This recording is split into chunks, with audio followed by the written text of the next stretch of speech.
Bendowa, a talk about pursuing truth by Dogen from Shobogenzo, the treasury of the true Dharma I. When the Buddha Tathagatas, each having received the one-to-one transmission of the splendid Dharma, experience the supreme state of Bodhi, they possess a subtle method which is supreme and without intention. The reason this method is transmitted only from Buddha to Buddha without deviation is that the samadhi of receiving and using the self is its standard.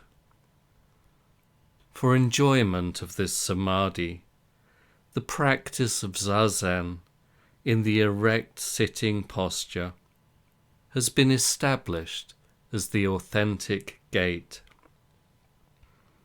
This Dharma is abundantly present in each human being, but if we do not practice it, it does not manifest itself.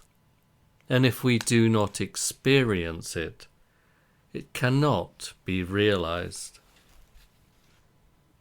When we let go, it has already filled the hands. How could it be defined as one or many?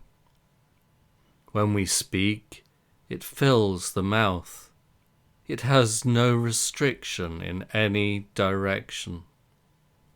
When Buddhas are constantly dwelling in and maintaining this state, they do not leave recognitions and perceptions in separate aspects of reality.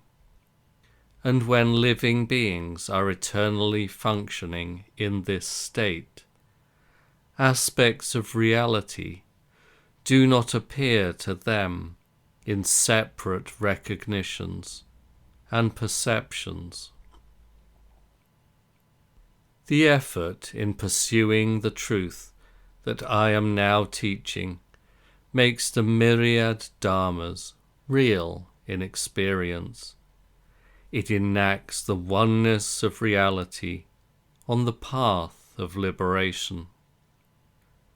At that moment of clearing barriers and getting free, how could this paragraph be relevant? After I established the will to pursue the Dharma, I visited good counselors in every quarter of our land. I met Myozen of Kenin Temple. 9 seasons of frosts and of flowers swiftly passed, while I followed him, learning a little of the customs of the Rinzai lineage.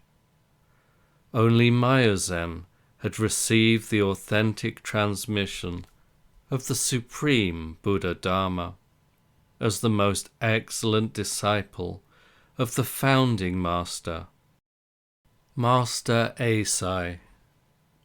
The other students could never compare to him. I then went to the great kingdom of Song, visiting good counselors in the east and west of Chekiang, and hearing of the tradition through the gates of the 5 lineages. At last, I visited Zen Master Nyojo of Daibyakuho Mountain, and there I was able to complete the great task of a lifetime of practice. After that, at the beginning of the great Song era of Shoujo, I came home determined to spread the Dharma and to save living beings. It was as if a heavy burden had been placed on my shoulders. Nevertheless, in order to wait for an upsurge during which I might discharge my sense of mission. I thought I would like to spend some time wandering like a cloud, calling here and there like a water weed, in the style of the ancient sages. Yet, if there were any true practitioners who put the will to the truth first, being naturally unconcerned with fame and profit, they might be fruitlessly misled by false teachers, and might needlessly throw a veil over right understanding. They might idly become drunk with self-deception and sink forever into the state of delusion.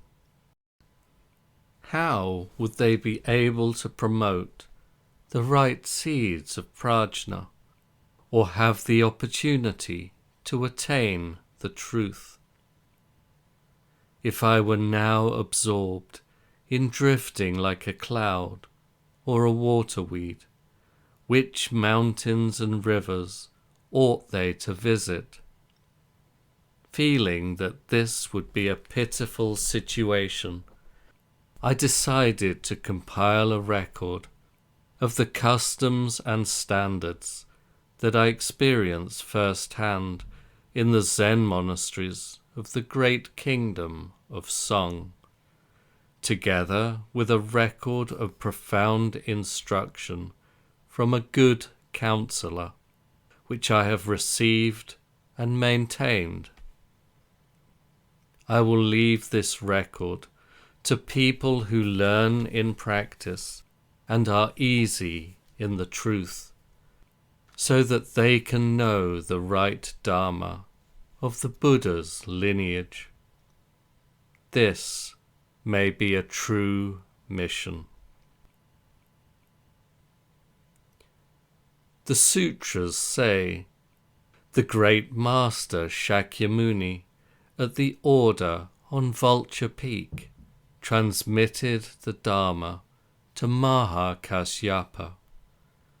The Dharma was authentically transmitted from patriarch to patriarch, and it reached the Venerable Bodhidharma. The Venerable One himself went to China and transmitted the Dharma to the great master Eka. This was the first transmission of the Buddha Dharma in the eastern lands. Transmitted one to one in this manner, the Dharma arrived naturally at Zen Master Daikan, the sixth patriarch. At that time, as the real Buddha Dharma spread through the eastern land of China, it became clear that the Dharma is beyond literary expression.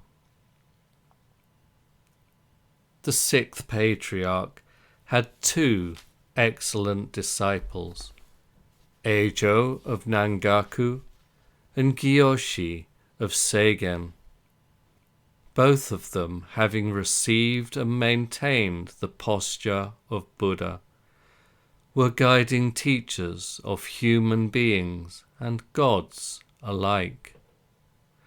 The Dharma flowed and spread in these two streams, and 5 lineages were established. These are the so-called Hogen sect, Ikkyo sect, Soto sect, Unmon sect, and Rinzai sect. In Great Sung, China today, the Rinzai sect alone holds sway throughout the country. Although there are differences between the 5 traditions, the posture with the stamp of the Buddha's mind is only one. Even in the great kingdom of Song, although from the later Han dynasty onwards, philosophical texts had been disseminated through the country and had left some impression. No one could decide which were inferior and which were superior. After the ancestral master came from the West, he directly cut to the source of the confusion and spread the unadulterated Buddha Dharma. We should hope that the same thing will happen in our country. The sutras say that the many patriarchs and the many Buddhas who dwelt in and maintained the Buddha Dharma all relied on the practice of sitting erect in the samadhi of receiving and using the self, and esteemed this practice as the right way to disclose the state of realization. Human beings who attained this truth in the western heavens and eastern lands followed this style of practice. The practice relies on the mystical and authentic transmission of the subtle method from master to disciple, and the disciple's reception and maintenance of the true essence of the teachings. In the authentic transmission of our religion, it is said that this Buddha Dharma, which has been authentically and directly transmitted one to one, is supreme among the supreme. After the initial meeting with a good counselor, we never again need to burn incense, to do prostrations, to recite the Buddha's name, to practice confession, or to read sutras. Just sit and get the state, which is free of body and mind. If a human being, even for a single moment, manifests the Buddha's posture in the three forms of conduct, while that person sits up straight in samadhi, the entire world of Dharma assumes the Buddha's posture, and the whole of space becomes the state of realization. The practice thus increases the Dharma joy that is the original state of the Buddha Tathagatas, and renews the splendor of their realization of the truth. Furthermore, throughout the Dharma worlds in 10 directions, ordinary beings of the 3 states and the 6 states all become clear and pure in body and mind at once. They experience the state of great liberation, and their original features appear. Then all Dharmas experience and understand right realization, and myriad things each put their Buddhist body into practice. In an instant they totally transcend the limits of experience and understanding. They sit erect as kings of the Bodhi tree. In one moment they turn the great Dharma wheel, which is in the unequaled state of equilibrium, and they expound the ultimate, unadorned, and profound state of prajna. These balanced and right states of realization also work the other way, following paths of intimate and mystical cooperation, so that this person who sits in zazen steadfastly gets free of body and mind, cuts away miscellaneous impure views and thoughts accumulated from the past, and thus experiences and understands the natural and pure Buddha Dharma. Throughout each of the infinitesimal, innumerable seats of truth of the Buddha Tathagatas, the practitioner promotes the Buddha's work and spreads its influence far and wide over those who have the ascendant makings of Buddha, thus vividly uplifting the ascendant real state of Buddha. At this time, everything in the universe in 10 directions, soil, earth, grass and trees, fences, walls, tiles and pebbles, performs the Buddha's work. The people that receive the benefit, thus produced by wind and water, are all mystically helped by the fine and unthinkable influence of the Buddha, and they exhibit the immediate state of realization. All beings who receive and utilize this water and fire spread the influence of the Buddha in the original state of experience, so that those who live and talk with them also are all reciprocally endowed with the limitless Buddha virtue. Expanding and promoting their activity far and wide, they permeate the inside and the outside of the entire universe with the limitless, unceasing, unthinkable, and incalculable Buddha Dharma. The state is not dimmed by the views of these individuals themselves.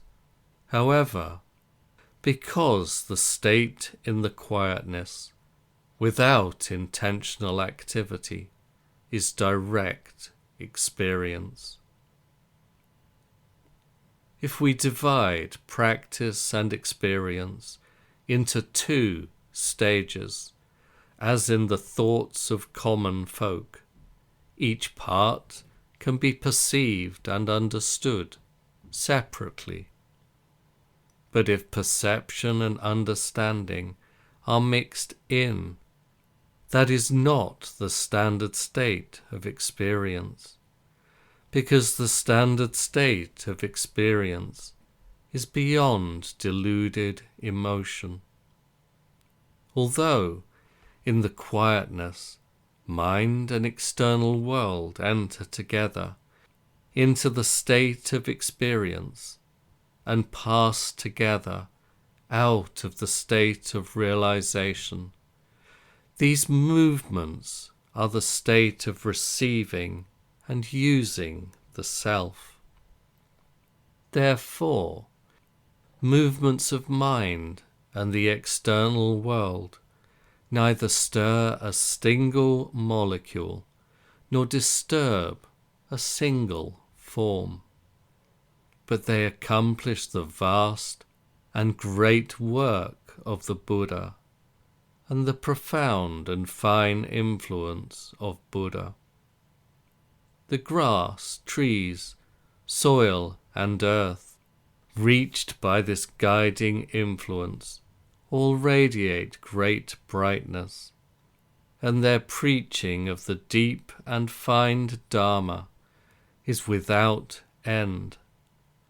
Grass, trees, fences and walls become able to preach for all souls, both common people and saints, and conversely, all souls, both common people and saints.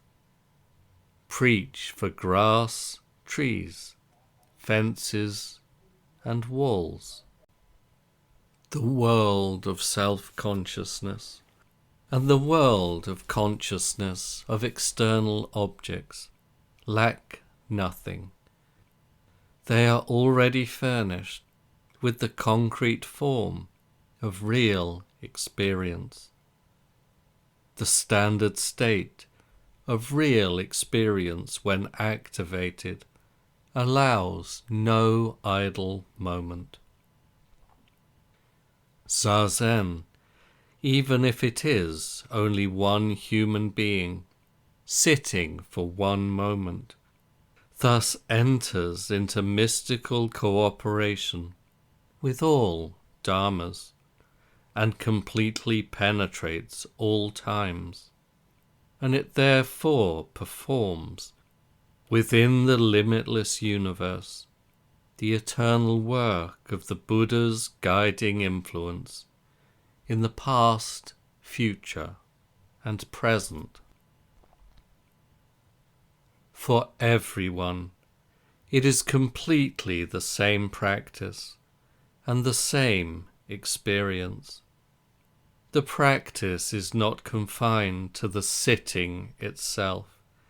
It strikes space and resonates, like ringing that continues before and after a bell.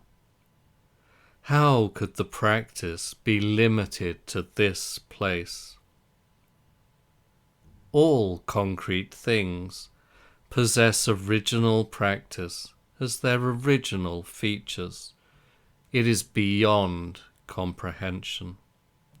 Remember, even if the countless Buddhas in 10 directions, as numerous as the sands of the Ganges, tried with all their power and all their Buddha wisdom to calculate or comprehend the merit of one person's zazen, they could not even get close.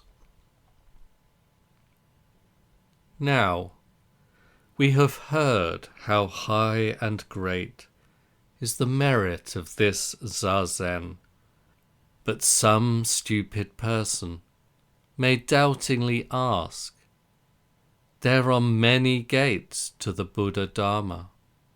Why do you solely recommend sitting in zazen? I say, because the Buddha Dharma. Someone asks, why do you see it as the only authentic gate? I say, the great master Shakyamuni exactly transmitted as the authentic tradition this subtle method of grasping the state of truth, and the Tathagatas of the 3 times all attain the truth through zazen. Thus the fact that zazen is the authentic gate has been transmitted and received. Furthermore, the patriarchs of the western heavens and the eastern lands all attain the truth through zazen. Therefore, I am now preaching zazen to human beings and gods as the authentic gate. Someone asks, that which relies upon receiving the authentic transmission of the subtle method of the Tathagata, or upon following the traces of the ancestral masters, is surely beyond the intellect of the common man. Reading sutras and reciting the names of Buddhas, however, may naturally become the causes and conditions of enlightenment. But as for idly sitting without doing anything, How can that be the means of getting enlightenment?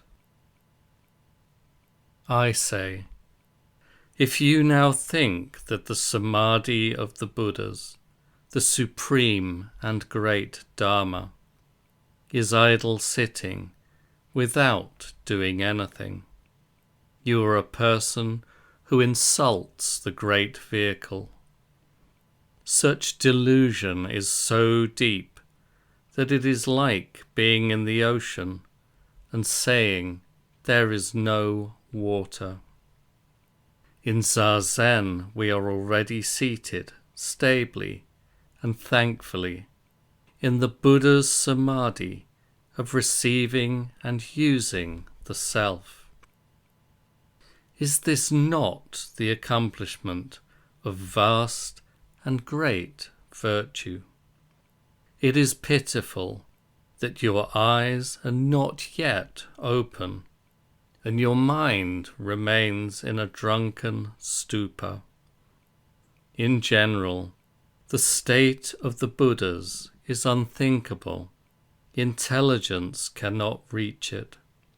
How much less could disbelief or inferior wisdom know the state?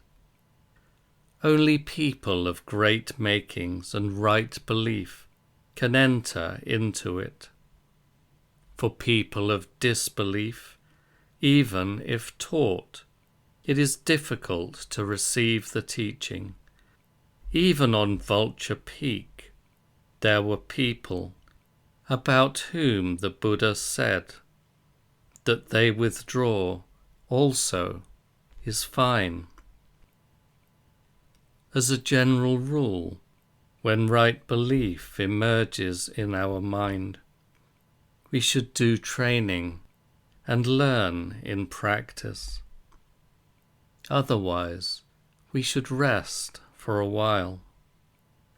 Regret the fact if you will, but from ancient times the Dharma has been dry.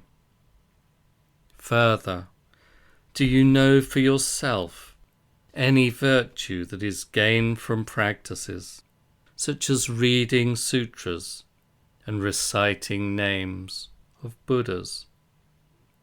It is very unreliable to think that only to wag the tongue and to raise the voice has the virtue of the Buddha's work. When we compare such practices with the Buddha Dharma, they fade further and further into the distance. Moreover, we open sutras to clarify the criteria that the Buddha taught of instantaneous and gradual practice, and those who practice according to the teaching are invariably caused to attain the state of real experience. This is completely different from aspiring to the virtue of attainment of Bodhi by vainly exhausting the intellect. Trying to arrive at the Buddha's state of truth only through the action of the mouth, stupidly chanting thousands or tens of thousands of times, is like hoping to reach the south country of Etsu by pointing a carriage towards the north. Or it is like trying to put a square peg into a round hole. Reading sentences while remaining ignorant of how to practice is like a student of medicine forgetting how to compound medications. What use is that? Those who chant endlessly are like frogs in a spring paddy field, croaking day and night. In the end, it is all useless. it is still more difficult for people who are deeply disturbed by fame and gain to abandon these things. The mind that craves gain is very deep, and so it must have been present in the ancient past. How could it not be present in the world today? It is most pitiful. Just remember, when a practitioner directly follows a master who has attained the truth and clarified the mind, and when the practitioner matches that mind and experiences and understands it, and thus receives the authentic transmission of the subtle Dharma of the 7 Buddhas, then the exact teaching appears clearly and is received and maintained. This is beyond the comprehension of Dharma teachers who study words.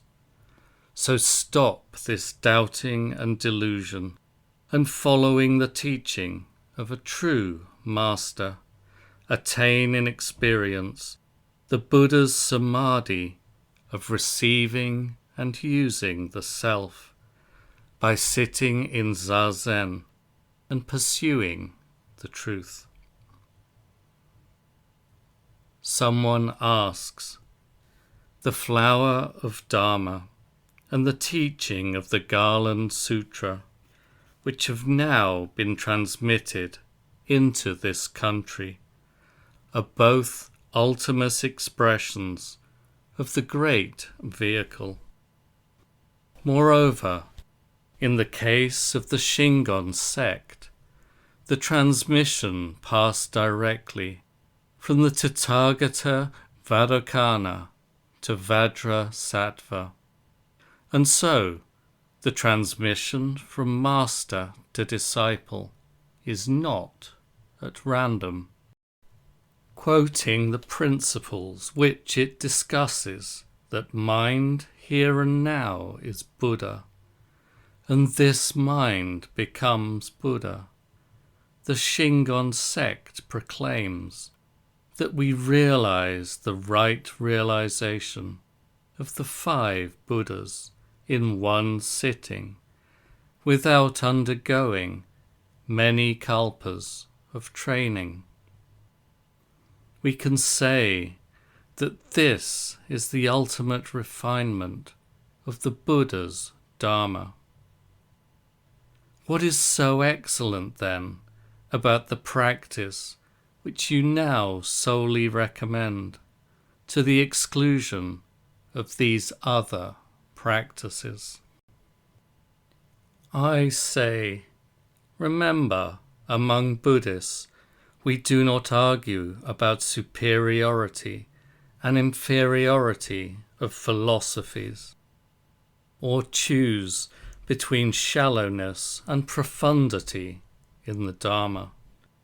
We need only know whether the practice is genuine or artificial.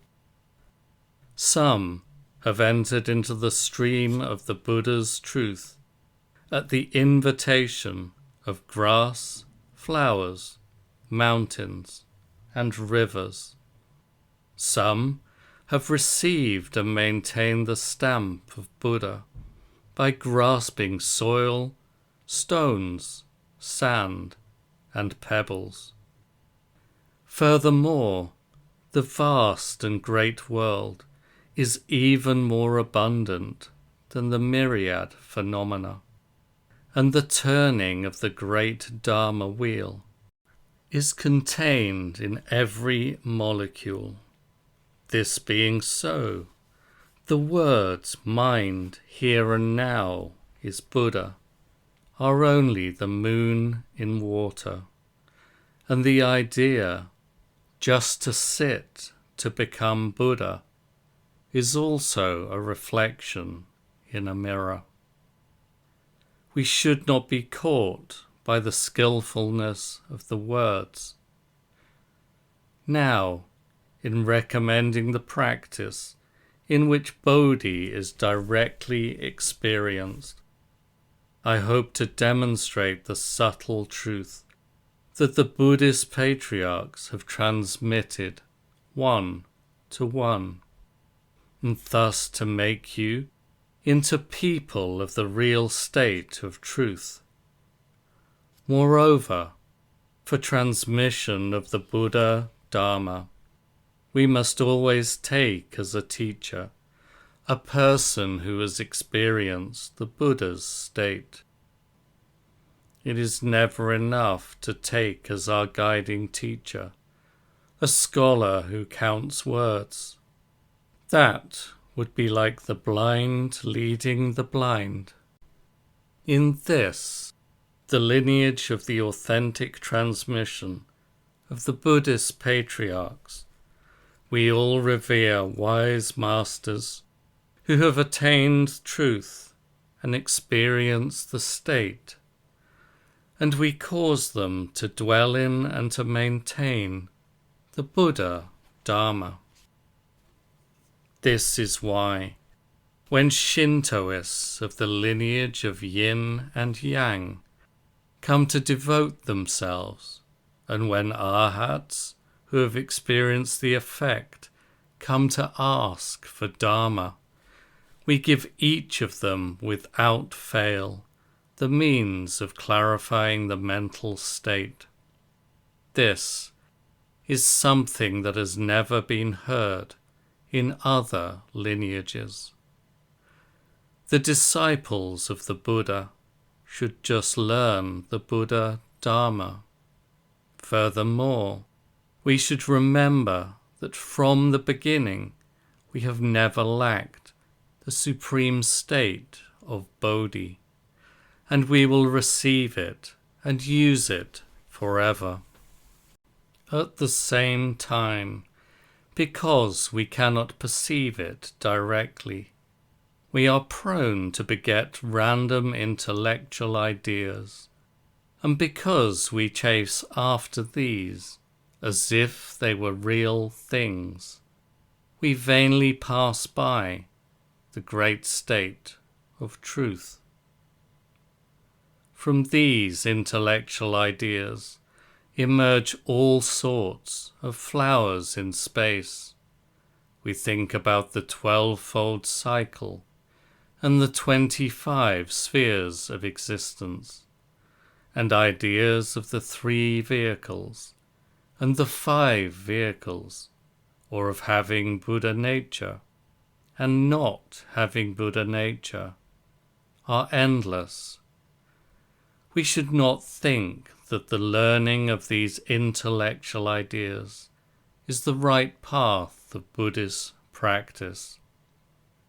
When we solely sit in zazen, on the other hand, relying now on exactly the same posture as the Buddha, and letting go of the myriad things, then we go beyond the areas of delusion, realization, emotion, and consideration, and we are not concerned with the ways of the common and the sacred.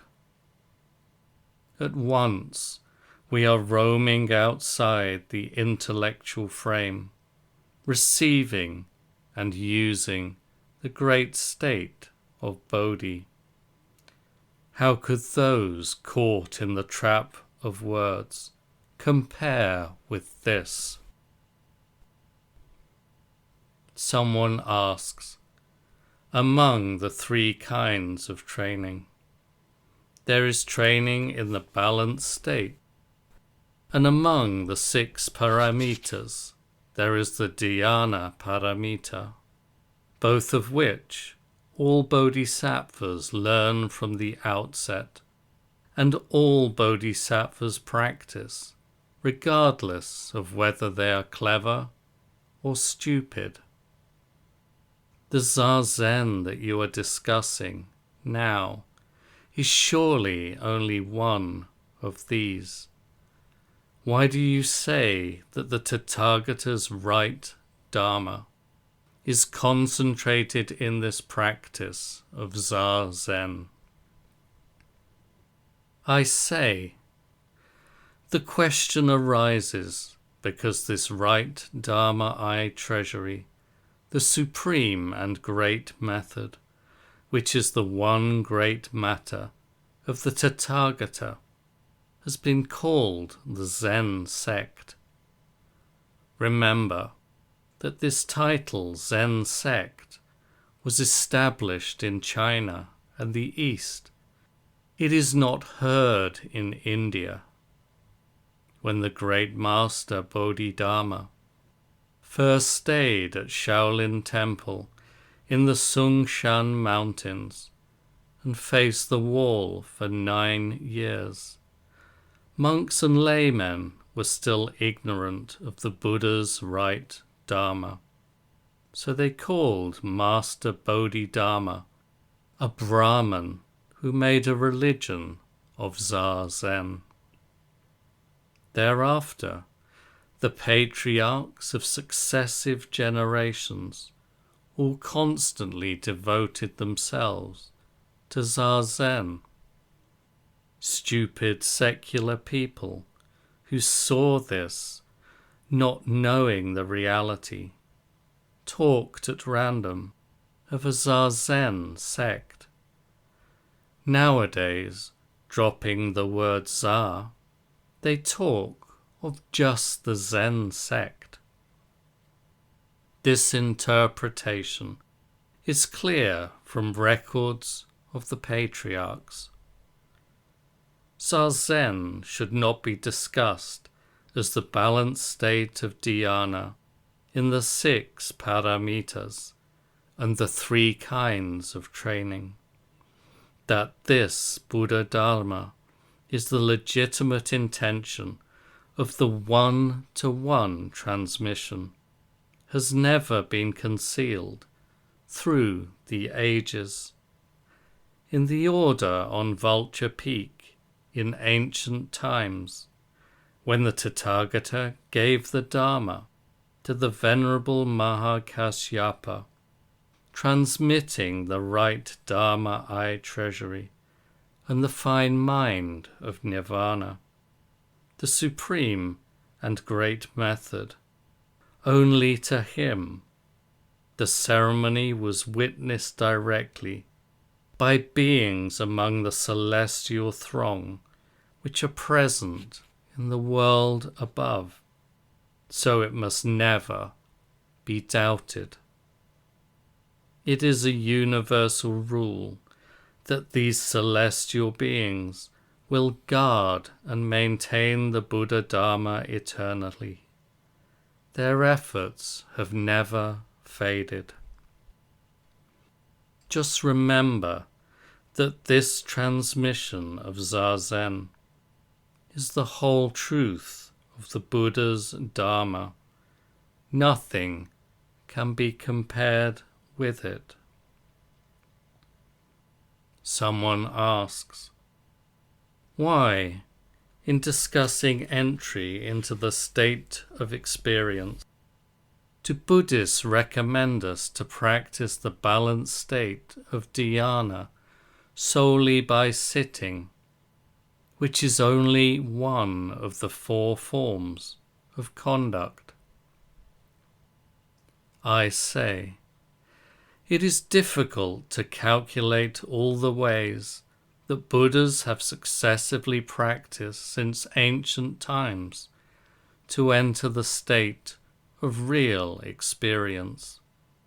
If we want to find a reason, we should remember that what Buddhists practice is reason in itself. We should not look for a reason besides this. But an ancestral master has praised sitting by saying, sitting in zazen is the peaceful and joyful gate of Dharma. So in conclusion, the reason may be that of the 4 forms of conduct, Sitting is the most joyful and peaceful.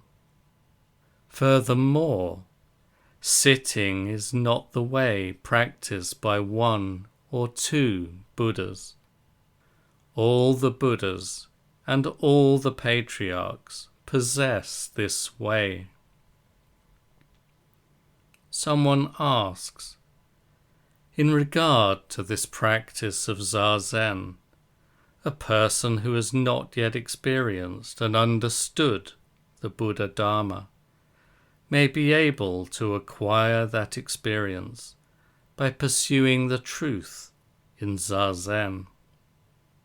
But what can a person who has already clarified the Buddha's right Dharma expect to gain from zazen? I say, we do not tell our dreams before a fool, and it is difficult to put oars into the hands of a mountaineer. Nevertheless, I must bestow the teaching.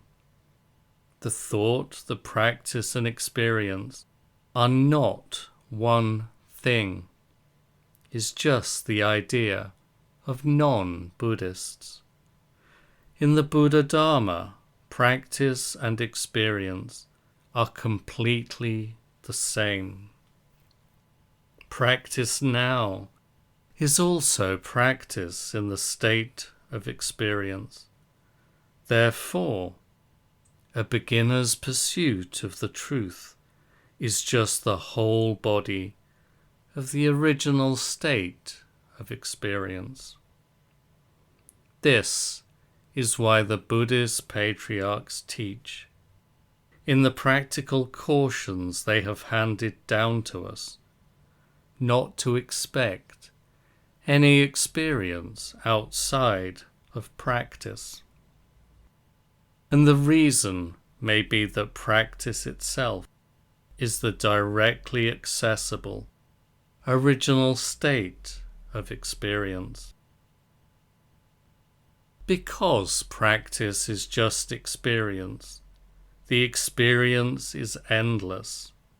And because experience is practice, the practice has no beginning.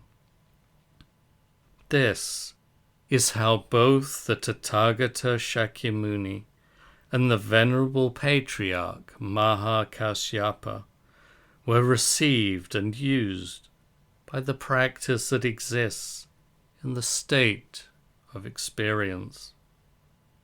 The great master Bodhidharma and the founding patriarch Daikan were similarly pulled and driven by the practice that exists in the state of experience.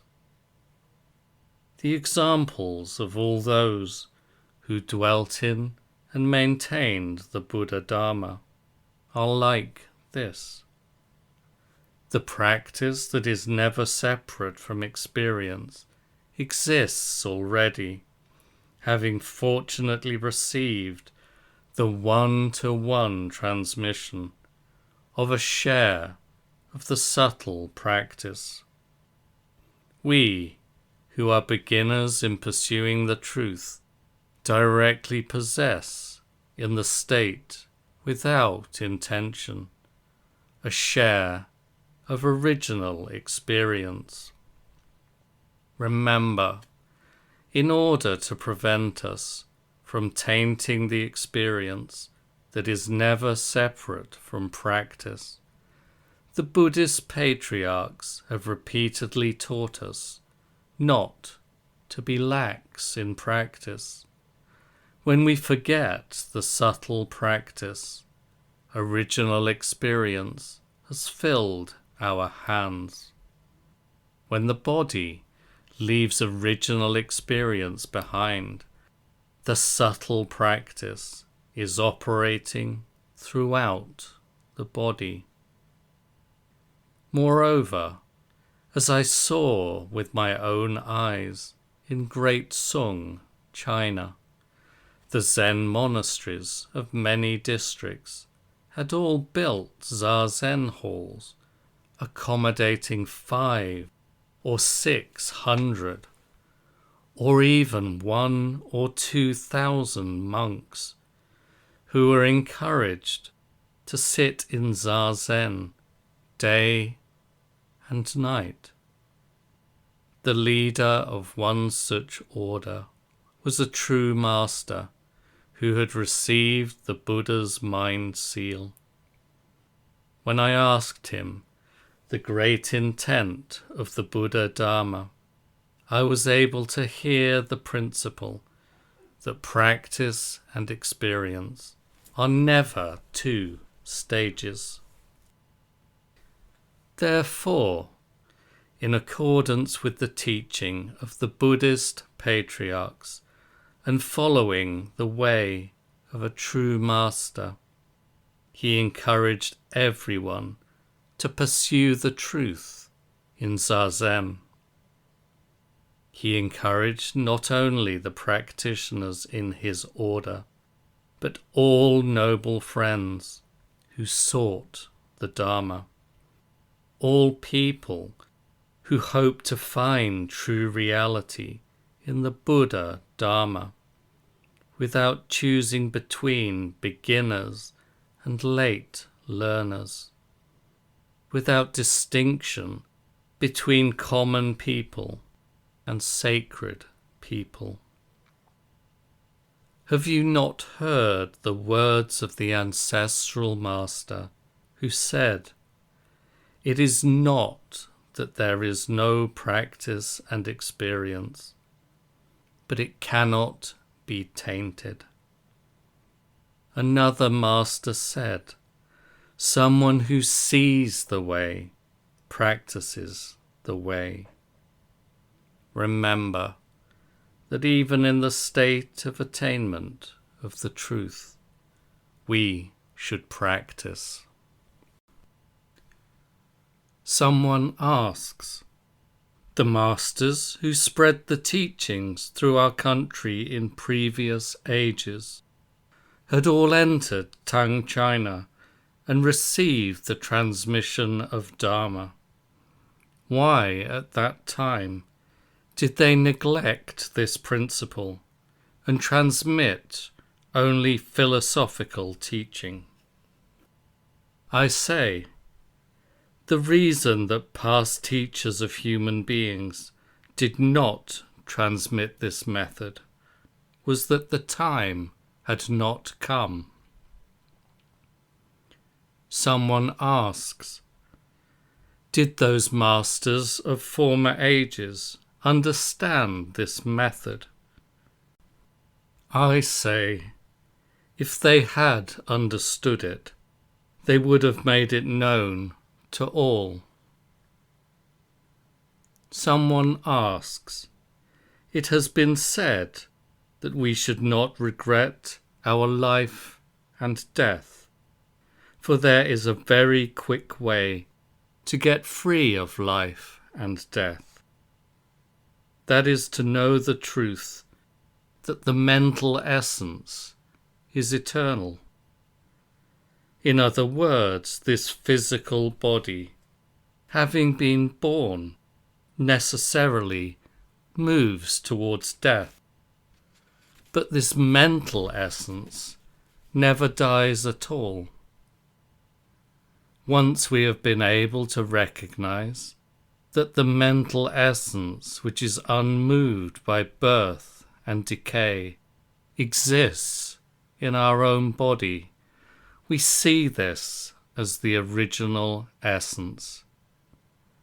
Therefore, the body is just a temporary form. It dies here and is born there, never remaining constant. But the mind is eternal. It is unchangeable in the past, future, or present. To know this is called to have become free of life and death. Those who know this principle stop the past cycle of life and death forever, and when this body passes, they enter the spirit world.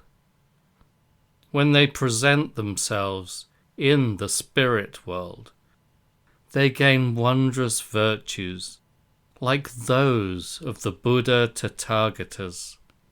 Even if we know this principle now, our body is still the body that has been shaped by deluded behavior in past ages, and so we are not the same as the saints. Those who do not know this principle will forever turn in the cycle of life and death. Therefore, we should just hasten to understand the principle that the mental essence is eternal. Even if we passed our whole life in idle sitting, what could we expect to gain? The doctrine I have expressed like this is truly in accord with the truth of the Buddhas and the patriarchs, is it not? I say, the view expressed now is absolutely not the Buddha's Dharma. It is the view of the non-Buddhist Seneca. According to that non-Buddhist view, there is one spiritual intelligence existing within our body. When this intelligence meets conditions, it can discriminate between pleasant and unpleasant, and discriminate between right and wrong, and it can know pain and irritation, and know suffering and pleasure. All these are abilities of the spiritual intelligence. When this body dies, however, the spirit casts off the skin and is reborn on the other side. So even though it seems to die here, it lives on there. Therefore, we call it immortal and eternal. The view of that non-Buddhist is like this. But if we learn this view as the Buddha's Dharma, we are even more foolish than the person who grasps a tile or a pebble, thinking it to be a golden treasure. The delusion would be too shameful for comparison. National Master Echu of Great Tongue, China, strongly cautioned against such thinking. If we equate the present wrong view, that mind is eternal but forms perish, with the splendid Dharma of the Buddhas, thinking that we have escaped life and death when we are promoting the original cause of life and death, are we not just being stupid? That would be most pitiful. Knowing that this wrong view is just the wrong view of non-Buddhists, we should not touch it with our ears. Nevertheless, I cannot help wanting to save you from this wrong view, and it is only compassionate for me now to try. So remember, in the Buddha Dharma, because the body and mind are originally one reality, the saying that essence and form are not two has been understood equally in the western heavens and the eastern lands, and we should never dare to go against it. Further, in the lineages that discuss eternal existence, the myriad dharmas are all eternal existence. Body and mind are not divided. And in the lineages that discuss extinction, all dharmas are extinction. Essence and form are not divided. How could we say, on the contrary, that the body is mortal, but the mind is eternal? Does that not violate right reason? Furthermore, we should realize that living and dying is just nirvana. Buddhists have never discussed nirvana outside of living and dying. Moreover, even if we wrongly imagine the understanding that mind becomes eternal by getting free of the body to be the same as the Buddha wisdom which is free of life and death, the mind that is conscious of this understanding still appears and disappears momentarily, and so it is not eternal at all. Then isn't this understanding unreliable? We should taste and reflect. The principle that body and mind are one reality is being constantly spoken by the Buddha Dharma. So how could it be, on the contrary, that while this body appears and disappears, the mind independently leaves the body and does not appear or disappear? If there is a time when body and mind are one reality, and another time when they are not one reality, then it might naturally follow that the Buddha's preaching has been false. Further, if we think that life and death are something to be got rid of, we will commit the sin of hating the Buddha Dharma. How could we not guard against this?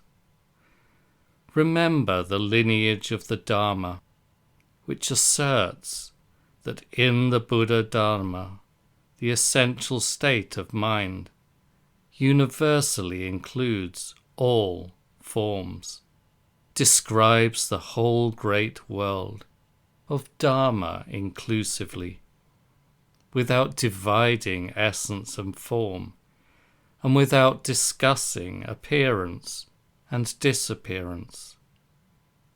There is no state, not even Bodhi or Nirvana, that is different from the essential state of mind. All dharmas, myriad phenomena, and accumulated things are totally just the one mind, without exclusion or disunion. All these various lineages of the Dharma assert that myriad things and phenomena are the even and balanced, undivided mind, other than which there is nothing. And this is just how Buddhists have understood the essence of mind. That being so, how could we divide this one reality into body and mind, or into life and death and nirvana? We are already the Buddha's disciples.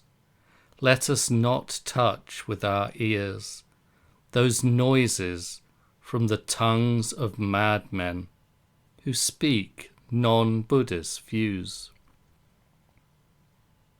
Someone asks, must a person who is devoted to this zazen always adhere spotlessly to the precepts? I say, keeping the precepts and pure conduct are the standard of the Zen lineages and the usual habit of Buddhist patriarchs, but those who have not yet received the precepts, or who have broken the precepts, are not without their share of the benefit of zazen. Someone asks, is there nothing to prevent a person who practices this zazen from also performing mantra and quiet reflection practices? I say, when I was in China, I heard the true essence of the teachings from a true master. He said that he had never heard that any of the patriarchs who received the authentic transmission of the Buddha seal ever performed such practices additionally, in the western heavens or in the eastern lands, in the past or in the present. Certainly, unless we devote ourselves to one thing, we will not attain complete wisdom.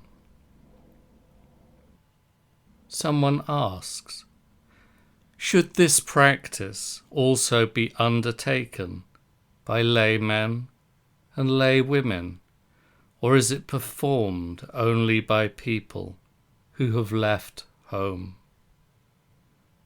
I say, an ancestral master has been heard to say that with respect to understanding of the Buddha Dharma, we must not choose between men and women, high or low.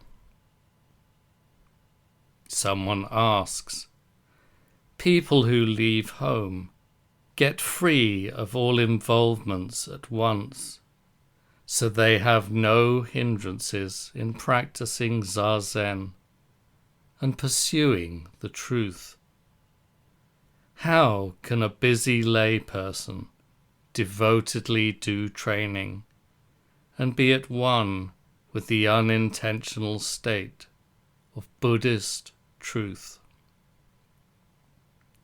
I say, in general, the Buddhist patriarch, overfilled with pity, left open a wide and great gate of compassion, so that all living beings could experience and enter the state of truth. What human being or God could not want to enter? Thus, when we research the past and the present, there are many confirmations of such experience and entry. For instance, Daiso and Junso were, as emperors, very busy with affairs of state, but they pursued the truth by sitting in zazen and realized the Buddhist patriarch's great truth. Both Minister Li and Minister Bo, serving as the emperor's lieutenants, were the arms and legs of the whole nation. But they pursued the truth by sitting in zazen and experienced and entered the Buddhist patriarch's truth. This practice and experience rests only upon whether or not the will is present. It does not relate to whether the body stays at home or leaves home. Moreover, any person who profoundly discerns the superiority or inferiority of things will naturally have belief. Still more, those who think that worldly affairs hinder the Buddha Dharma only know that there is no Buddha Dharma in the world. They do not know that there are no worldly dharmas in the state of Buddha. Recently, in Great Song, China, there was a man called Minister Hyo, a high-ranking official who was accomplished in the Patriarch's truth. In his later years, he made a poem in which he expressed himself as follows: "When official business allows, I like to sit in zazen. I have seldom slept with my side touching a bed. Though I have now become Prime Minister, my fame as a veteran practitioner has spread across the 4 seas." This was somebody with no time free from official duties, but because his will to the Buddha's truth was deep, he was able to attain the truth. We should reflect on ourselves in comparison with him, and we should reflect on the present in comparison with those days. In the great kingdom of Song, the present generation of kings and ministers, officials and commoners, men and women, all apply their mind to the Patriarch's truth, without exception. Both the military and literary classes are resolved to practice zazen and to learn the truth. Those who resolve it will, in many cases, undoubtedly clarify the mental state. Thus, it can naturally be inferred that worldly affairs do not hinder the Buddha Dharma. When the real Buddha Dharma spreads throughout a nation, the Buddhas and the gods guard that nation ceaselessly, so the reign is peaceful. When the imperial reign is peaceful, the Buddha Dharma comes into its own. Furthermore, when Shakyamuni was in the world, even people of heavy sins and wrong views were able to get the truth, and in the orders of the ancestral masters, even hunters and old woodcutters entered the state of realization, to say nothing of other people. We need only research the teaching and the state of truth of a true teacher. Someone asks, even in the present corrupt world, in this latter age, is it still possible to realize the state of real experience when we perform this practice?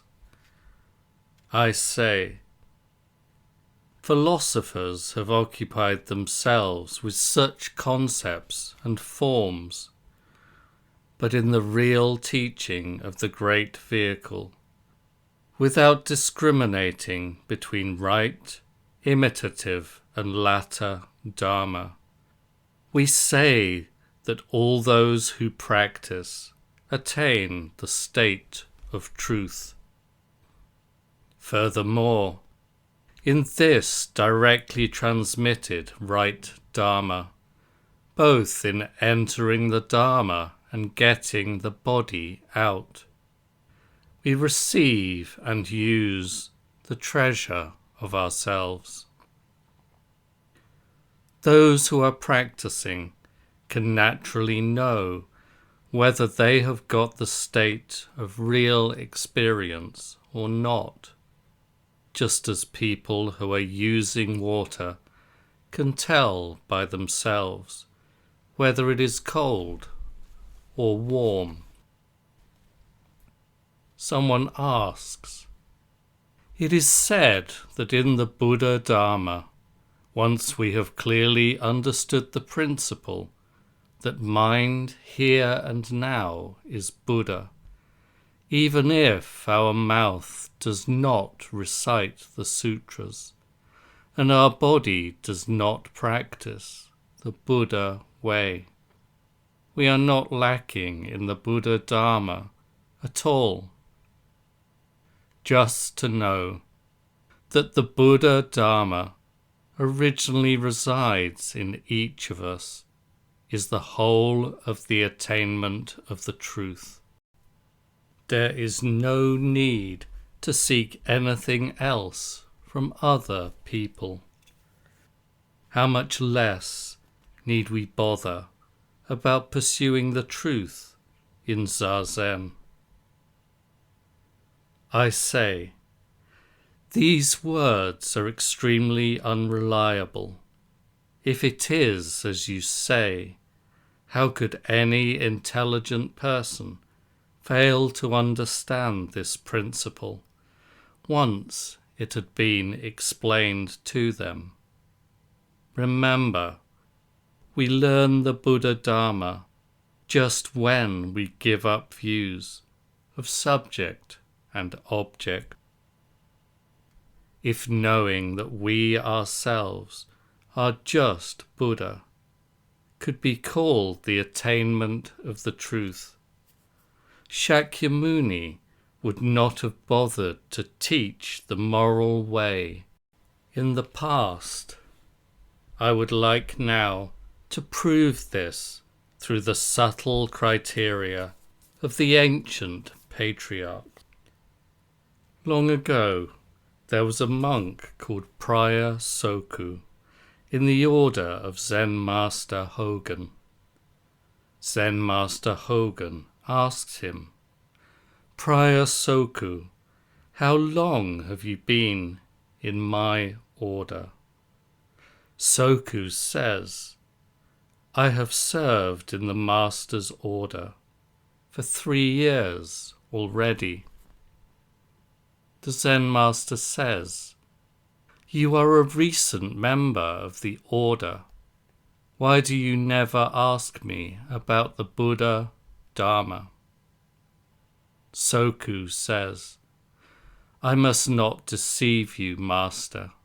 Before, when I was in the order of Zen Master Seiho, I received the state, peace and joy in the Buddha Dharma." The Zen Master says, "Relying upon what words were you able to enter?" Soku says, "I once asked Seiho, just what is the student that is I?" Seiho says, "The children of fire come looking for fire." Hogen says, "Nice words, but I am afraid that you may not have understood." Soku says, "The children of fire belong to fire."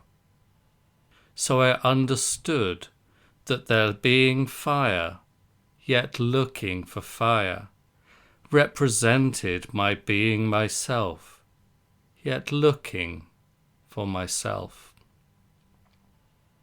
The Zen Master says, "I have become sure that you did not understand. If the Buddha Dharma were like that, it could never have been transmitted until today."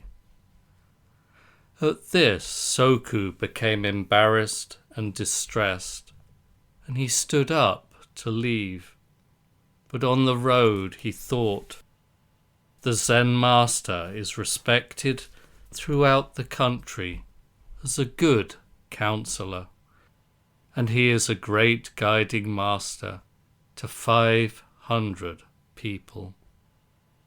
There must surely have been some merit in his criticism of my wrongness." Soku goes back to the Zen master to confess and to prostrate himself in apology.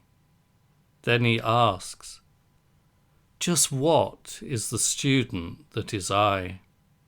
The Zen master says, "The children of fire come looking for fire." Under the influence of these words, Soku grandly realized the Buddha Dharma. Clearly, the Buddha Dharma is never known with the intellectual understanding that we ourselves are just Buddha. If the intellectual understanding that we ourselves are just Buddha were the Buddha Dharma, the Zen master could not have guided Soku by using the former words, and he would not have admonished Soku as he did, solely and directly. From our first meeting with a good counselor, we should ask the standards of practice, and we should single-mindedly pursue the truth by sitting in zazen, without allowing a single recognition or half an understanding to remain in our minds. Then the subtle method of the Buddha Dharma will not be practiced in vain. Someone asks, when we hear of India and China in the past and present, there are those who realize the state of truth on hearing the voice of a bamboo, or who clarified the mind on seeing the colors of the flowers. Furthermore, great teacher Shakyamuni experienced the truth when he saw the bright star. The Venerable Ananda realized the Dharma when a temple flagpole fell. And not only that, among the 5 lineages following from the 6th patriarch, many people have clarified the mental state under the influence of a single word or half a line of verse. Had they all, without exception, pursued the truth by sitting in zazen? I say, we should know that these people of the path and present, who clarified the mind on seeing forms, and who realized the truth on hearing sounds, were all without intellectual doubt in pursuing the truth, and just in the moment of the present, there was no second person. Someone asks, in India and China, the people are originally unaffected and straight. Being at the center of the civilized world makes them so. As a result, when they are taught the Buddha Dharma, they understand and enter very quickly. In our country, from ancient times, the people have had little benevolence and wisdom, and it is difficult for us to accumulate the seeds of rightness. Being the savages and barbarians of the southeast makes us so. How could we not regret it?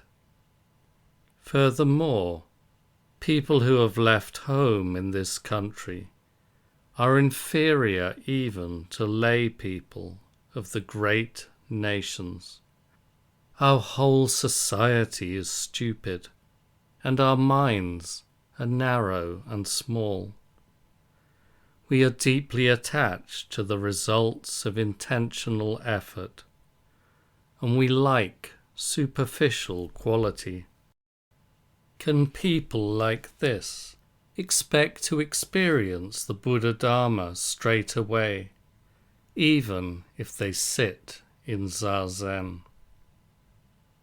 I say, as you say, the people of our country are not yet universally benevolent and wise, and some people are indeed crooked.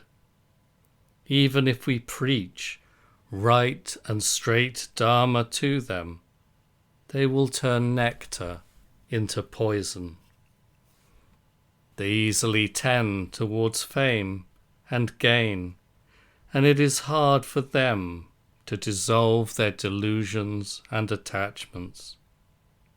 On the other hand, to experience and enter the Buddha Dharma, one need not always use the worldly wisdom of human beings and gods as a vessel for transcendence of the world. When the Buddha was in the world, an old monk experienced the fourth effect when hit by a ball, and a prostitute clarified the great state of truth after putting on a kashaya. Both were dull people, stupid and silly creatures, but aided by right belief, they had the means to escape their delusion. Another case was the devout woman preparing a midday meal, who disclosed the state of realization when she saw a stupid old bhikkhu sitting in quietness. This did not derive from her wisdom, did not derive from writings, did not depend on words, and did not depend on talk. She was aided only by her right belief. Furthermore, Shakyamuni's teachings have been spreading through the 3,000 world only for around 2,000 or so years. Countries are of many kinds, not all are nations of benevolence and wisdom. How could all people, moreover, possess only intelligence and wisdom, keenness of ear, and clarity of eye? But the right Dharma of the Tathagata is originally furnished with unthinkably great virtue and power, and so when the time comes, it will spread through those countries. When people just practice with right belief, the clever and the stupid alike will attain the truth. Just because our country is not a nation of benevolence or wisdom, and the people are dull-witted, do not think that it is impossible for us to grasp the Buddha Dharma. Still more, all human beings have the right seeds of prajna in abundance. It may simply be that few of us have experienced the state directly, and so we are immature in receiving and using it. The above questions and answers have come and gone, and the alternation between audience and speaker has been untidy. How many times have I caused flowers to exist in flowerless space? On the other hand, the fundamental principle of pursuing the truth by sitting in zazen has never been transmitted to this country. Anyone who hoped to know it would have been disappointed.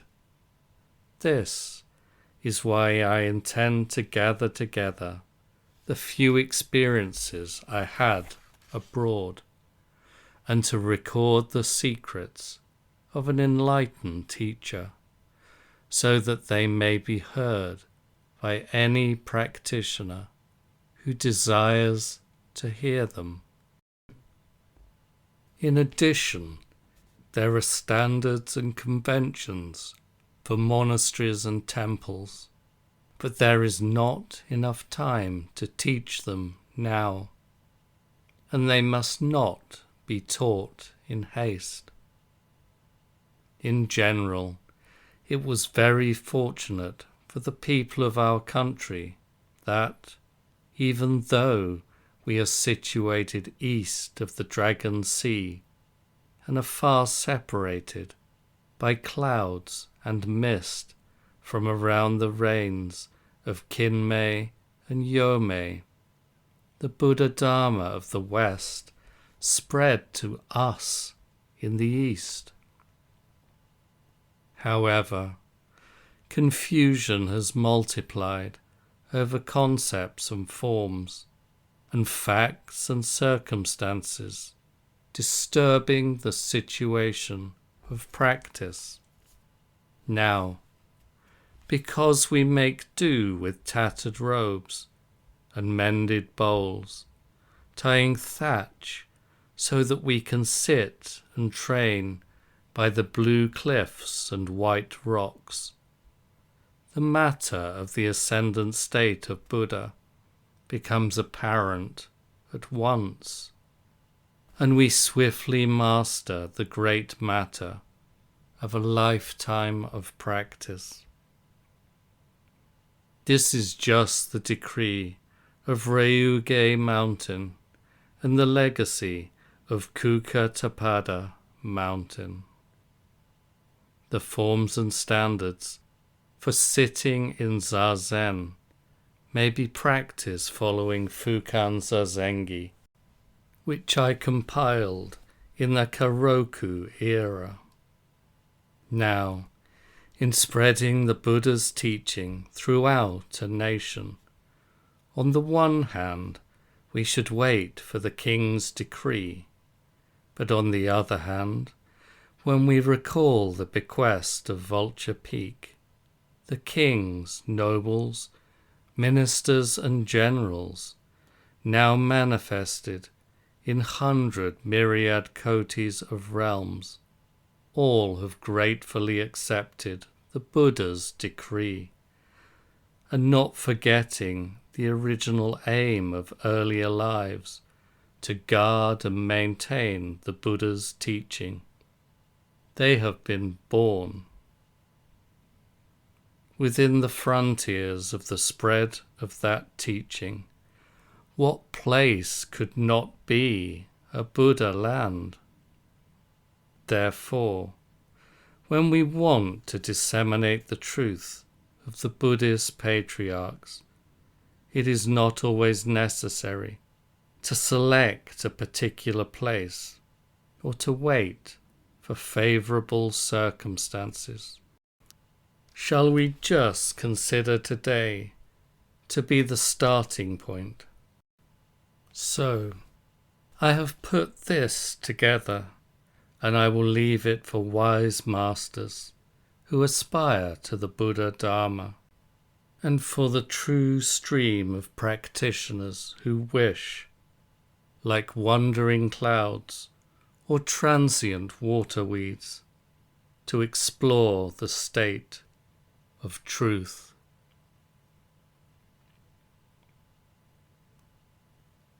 Mid-autumn day in the 3rd year of Kanki, written by the Shramana Dogen, who entered Sung, China, and received the transmission of the Dharma.